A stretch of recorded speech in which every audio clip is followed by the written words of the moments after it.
बौद्ध भिक्षु सुमित रत्न ने एक प्रेस कॉन्फ्रेंस के माध्यम से समान नागरिक संहिता और सरकार की नीतियों पर उठाए सवाल। उन्होंने कहा कि अगर सरकार समान नागरिक संहिता लाती है तो इस देश में असमानता की स्थिति पैदा हो जाएगी, जो कि इसके पहले भी हो चुका है। जैसे मणिपुर में जो स्थिति पैदा हुई है वह कहीं न कहीं इसी का नतीजा है। हम यह चाहेंगे कि सरकार अमेरिका की तर्ज पर सर्वप्रथम इस देश में समान शिक्षा नीति लागू करे, जिससे कि एक साथ छोटे और बड़े सभी वर्ग के बच्चे पढ़ सकें और अपने आप यह देश विकासशील ही नहीं विकसित हो सके।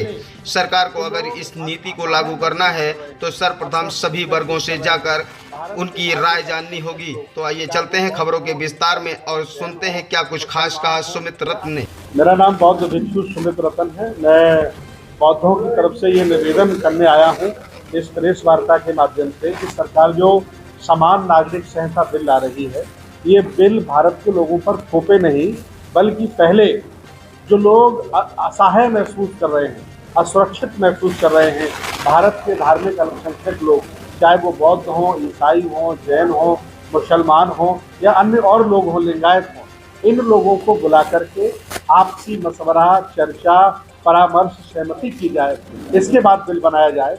अगर ऐसा सरकार नहीं करती है तो मेरा ये अंदेशा है कि जैसे मणिपुर में आज आग लगी है, लोग एक दूसरे के खून के प्यासे हो गए हैं, कहीं उत्तर प्रदेश में, मध्य प्रदेश में, उत्तराखंड में भी ऐसा ना हो। मैं एक बौद्ध भिक्षु हूँ, मैं नहीं चाहता हूँ कि किसी का खून बहे, कत्लेआम हो, इसलिए मैं सरकार को आगाह करने के लिए आपके माध्यम से प्रेस वार्ता कर रहा हूँ। सरकार तो लगातार ये कह रही है कि समान नागरिक संहिता की जरूरत आज देश में आन पड़ी है, जिससे कि सभी लोगों को एक समान अधिकार दिया जा सके और सब लोग अपनी बात उठा सकें।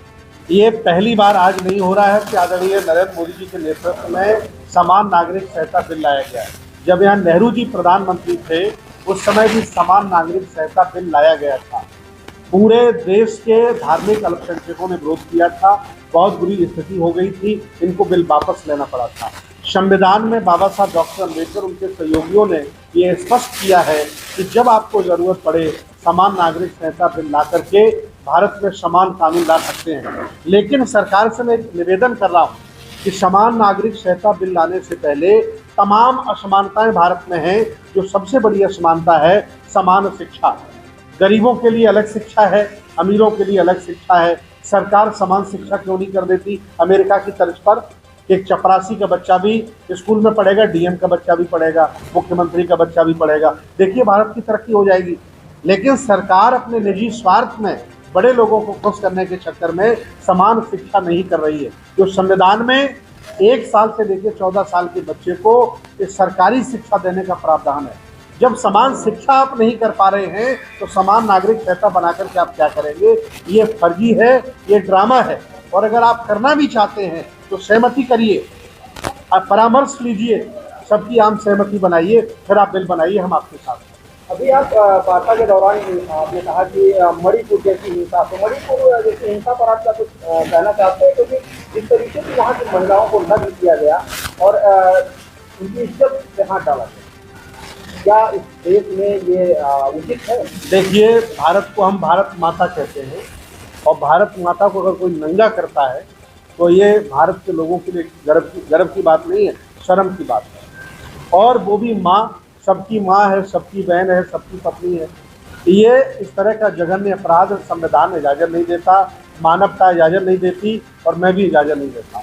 जो कुछ मणिपुर में हो रहा है इसके लिए जिम्मेदार सरकार है, इसके लिए जिम्मेदार वहाँ के मुख्यमंत्री हैं, भारत सरकार है। कि ऐसा माहौल इन्होंने क्यों बनाया, ऐसी व्यवस्थाएं क्यों लागू की कि लोग एक दूसरे खून के प्यासे हो गए? क्या वो पहले से आकलन नहीं कर पाए कि ऐसा करेंगे तो ऐसा हो जाएगा? उसे आम सहमति से समझाया जा सकता था, लेकिन सरकार मौन है।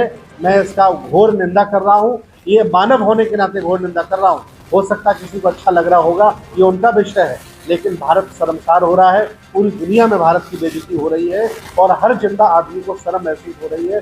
मैं आपको स्पष्ट कर देना चाहता हूँ। एक अंतिम सवाल आपसे जी। सरकार ये कह रही है कि जहाँ पर बीजेपी शासित राज्य हैं या केंद्र सरकार के ऊपर ये आरोप लग रहा है, जबकि ऐसी घटनाएं और प्रदेशों में, जैसे बिहार में भी जल्दी से जल्दी ये घटना हुई, उस पर कोई ना तो प्रेस कॉन्फ्रेंस हो रही है और ना कोई विपक्ष का नेता और ना कोई और बोल रहा है।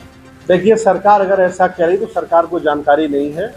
जहाँ जहाँ जिस राज्य में, चाहे ममता बनर्जी की सरकार हो चाहे नवीन पटनायक की सरकार हो, चाहे स्टालिन की सरकार हो, जहाँ जहाँ अत्याचार होता है, अन्याय होता है, न्याय के साथ अवहेलना होती है और एट्रोसिटीज होती है, हम जैसे लोग हमेशा मुखर होकर के विरोध करते हैं। ये संविधान हमें इजाज़त देता है और अगर हम विरोध नहीं कर पाएंगे तो लोकतंत्र का भारत नहीं राजशाही हो जाएगी। तो नरेंद्र मोदी प्रधानमंत्री नहीं, राजा प्रधानमंत्री बन जाएंगे, राजा नरेंद्र मोदी हो जाएंगे। इसलिए ये गलत उनका कहना है। जहाँ जहाँ अत्याचार होता है, चाहे जिसकी सरकार हो, हम लोगों को सरकार से लेना देना नहीं है, हम लोगों को मानवता से लेना देना है, हम लोगों को भारत से लेना देना है।